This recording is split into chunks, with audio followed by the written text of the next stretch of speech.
All right, let's go over now to the talk table. My colleague, Peter Craven, is standing by. Peter. Thanks, Brent. Welcome back to the talk table, where I've been joined by a third pundit in the meantime. That is Thorsten Benner, director of the Global Public Policy Institute think tank based in Berlin, and the Hertie School of Governance. He's on the faculty there. Judy and Yorba still with me. All three have been yearning, I can tell you, have been yearning to have a say as we've been listening to these results coming in the speeches. Thorsten, the stage is yours. Thank you. For me, it's the biggest stress test, I think, that German democracy has faced, at least in my lifetime. And we need to smarten up. And what I've heard so far this evening, I'm not entirely sure that we're ready to deal with the AfD, because most of the AfD politicians and voters and members are not Nazis, and we shouldn't call them Nazis. And Mr. Gauland is very right about this. This is also not just a copycat of Trumpism, because they lack the economic protectionism that is at the heart of Trumpism. The sovereignty, take our country back against Islam, against immigration. That's what they share with Trumpism. And that poses a big challenge to the Social Democrats, who had a crushing defeat, but also to the Christian Democrats. And in 4 years, you will see, I think, that the challenge for Mrs. Merkel or Mrs. Merkel's party is much stronger, because right now she profited from a lot of voters who are kind of liberal, left-leaning, who supported her for her responsible foreign policy stance and also for her refugee policy, which, you know, they share in terms of values. Now, it's entirely unclear in 4 years, when the Social Democrats have a new candidate and make an offering, and the CDU may move to the right, whether these voters will come back to the CDU. At the same time, it's unclear whether the CDU can win back the AfD voters. So both parties really need to smarten up, defend liberal democracy, and it's a big stress test, not just for Angela Merkel, but for everybody who believes in liberal democracy in Germany. The very structures of German post-war politics, it's a stress test for those. Exactly, and if you look at the results, we mentioned that briefly before. In East Germany, you have an average vote probably of about more than 20% for the alternative for Germany there. Add to that almost 20% that voted for the left party. Both parties are not 100% happy with the system of liberal democracy that we're living in. So you see the shallow roots of liberal democracy and the discontent, particularly in the East, that we need to learn to address, to speak to those. And it will not be enough to call these people Nazis. We also need to ask the AfD, what are you doing about education? What are you doing about new jobs and so on? We need to kind of test them on the other issues that people care about. Judy, it's not good enough to call the AfD Nazis and dismiss them. Hell, you wonder what to call the other parties, actually. But as I said earlier, before Thorsten came onto the show, the AfD is not a monolithic party. This is the first thing. And secondly, what is very interesting about this election is that the opinion polls got the CDU and CSU wrong. Right up to the very last poll, it was hovering 37, 38, at one stage 39, but there wasn't one poll that brought her down to 31, 32. And at the last minute, a huge disaffection to the AfD, I think because Merkel didn't reach out. This is the first thing. Secondly, the stress test hasn't been touched upon. Lindner, the AfD, the Free Democrats tried it. The next 4 years is going to be about digitalisation. It's going to be the huge changing demographic challenges, and these weren't touched during the election campaign. The work really, the new challenges facing Germany have yet to begin. The interesting thing is we had this AfD results under economic conditions that couldn't be better. We're just discussing about the surplus in the budget, how to distribute it.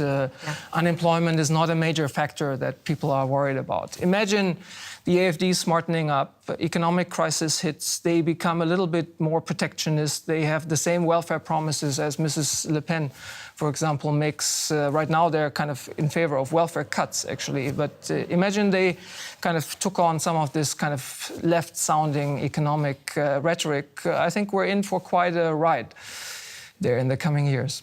We saw a bizarrely delighted and relieved Angela Merkel being heartily applauded by her party faithful. It seems strange because I think from this very moment, from this evening on, people are already going to be speculating about who comes next. And thus, she is already, surely, a lame duck facing all those challenges that you have been talking about and the AfD. I mean, lame duck. No. No. No, it's too early. Merkel is Merkel wants to remain Chancellor for the foreseeable future. And she said in several interviews she will see this job through, how long this job lasts. And as she did say, revealingly, it depends on her health as well. But she now has to bring political stability to Germany in the form of bringing the Free Democrats in and the Greens. Just imagine the internal wrangling between these three parties, who gets finance minister, who gets foreign ministry. At the end of the day, these three parties want power. But if they want power, they have to be very careful what brought them into this situation, meaning the voters who disaffected from the CDU. Yeah, I thought it was also a bit of a misplaced happiness that the CDU showed there. I mean, they are the party that lost the most. It's a massive defeat. It's a massive historic defeat. At least at the SPD, you could see that they lost. They really showed that they lost. I think, also, the part that the AFD is also so successful has also to do with people are turned away from center politics, like we see everywhere else in Europe. I think the refugee crisis, people have the feeling I was never able to vote about this. I was never part of this whole process, and it's not pure xenophobia what made the AFD great, but it's like a feeling that the 30% of the people don't even vote anymore in the German. It's a political disenchantment that has evolved over the last 20 years, not only in Germany, in the Netherlands and in France as well. And now we see these disenchanted voters picking up their momentum and vote for the AFD. Mm-hmm. I think Mrs. Merkel is not a lame duck, she's a sitting duck, and she'll have a very uncomfortable time also from her competitors within her own party in Bavaria.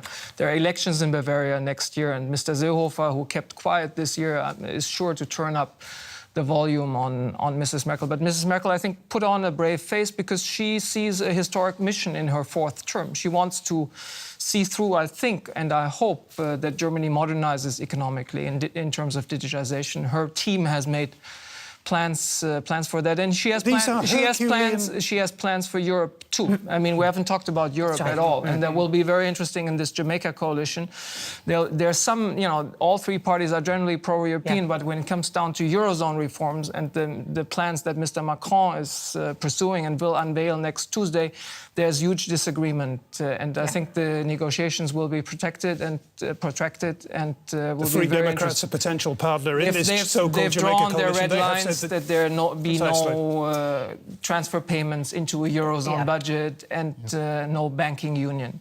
Well, they've drawn their lines, but politicians cross their own lines several times. It depends, I think, also how Macron reaches out to Merkel over the next couple of weeks. By the way, this will be very long, as you say, protracted negotiations. Secondly, it depends on who's going to be the finance minister. This is very, very important. And thirdly, we have to hear what Mrs. Merkel herself wants. I mean, she hasn't been particularly candid or open about what kind of Europe and relationship she does want with Macron and the other big member states about the future direction of the EU. This is really important. And why are we not talking more about the AFD? Earlier in the evening, we were saying if they do make it into the Bundestag, this will be a historic moment in a negative sense for German democracy.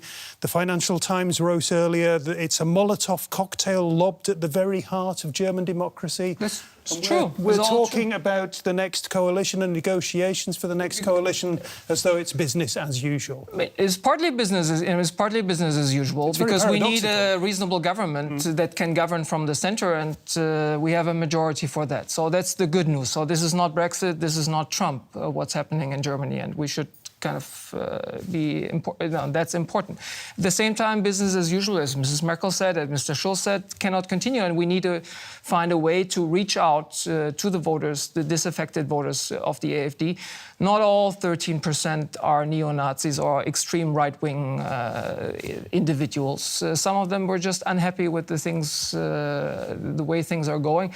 They're culturally disaffected, and Mrs. Merkel, for them, embodies this, because not only did she pursue the refugee policy, she also said that Islam is a part of Germany, and that makes her very much a target of those who think we should have a more homogeneous Germany. So brace yourself for some very tough cultural debates on the role of Islam in Germany. That will be very tough and very inconvenient for the millions of Muslims that live in this country, and a reopening of the politics of history. Mr. Gauland previewed this last week when he said we should be proud of our soldiers also in the Second World War, and we should do away with this cult of guilt, as the AfD tends to say. So these things will be opened up. So it won't be business as usual. But at the same time, Germany, as the biggest country and the economically strongest country in Europe, has a responsibility to pursue a constructive approach. We can't just say we're inward looking just because we have almost 15% extreme right wing in this country. Yeah, and what this victory of the AfD also says is that especially the right flank of the party, who have been in a major discussion with the more moderate parts of the party, they have dominated especially the last parts of the election campaign, especially Gauland. And now we see that in this last phase, the AfD was most successful. So this struggle within the party, I think, is going to be in favor of the right flank, because they can show to their voters with this election result, like, look, we know what our voters want. This is the course we're going to set out. So I think in the next coming months, the AfD will struggle internally. What could that mean in practical terms? I mean, the AfD is, as Judy said earlier, is not a monolithic party. And there's so much backstabbing going on that the Theresa May Boris story is for beginners compared to what's going on in the AfD. I mean, we didn't see, for example, the leader of the AfD, Frauke Petry. She wasn't even on TV because she's kind of being mugged by the three people you saw taking center stage tonight. And there's going to be a big debate to what degree it should move to cater to the extreme right. There's a lot of kind of bourgeois people. I mean, after all, it started out as an anti-Euro party in favor of getting our monetary sovereignty back, and there's still some left, and there's so much personal rivalries being fought out. So the AfD may well implode also in the coming years, but we can't bank on it, and we need to confront it head on. One last short word, Judy. I will only say that this vote for the AfD is actually very, very worrying. And you can blame Merkel or Schulz for not speaking out strongly enough about it, but it does say a turn in part of Germany's post-war history, frankly. It's a new chapter, and it can't be wiped under the carpet anymore. OK. Thanks very much for those observations. We're going to go back now to Monica, who's got the latest figures.